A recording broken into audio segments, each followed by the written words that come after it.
Biglietti aerei dai costi improponibili da e per la Sicilia, adesso c'è uno strumento per farsi sentire. Sul sito change.org è stata avviata una petizione online avente come oggetto contro il caro biglietto aereo da e per la Sicilia.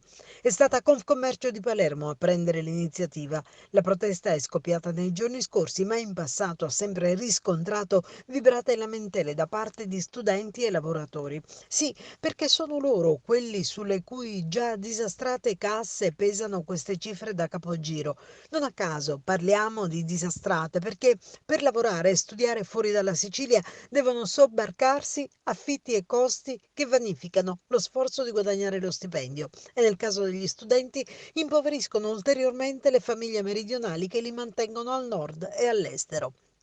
E ci si mette anche dunque il costo di un biglietto che da e per l'isola ha un prezzo insostenibile che incide essenzialmente dunque su categorie che in una catena dell'economia rappresentano anelli deboli.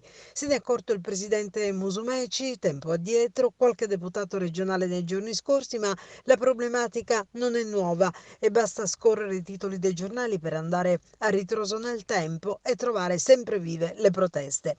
Adesso scende in campo Confcommercio Palermo con la petizione e ribadisce ciò che abbiamo detto, ovvero che le tariffe proibitive sono essenzialmente a carico di lavoratori e studenti e che creano un duplice danno all'isola, considerato che scoraggiano i flussi turistici.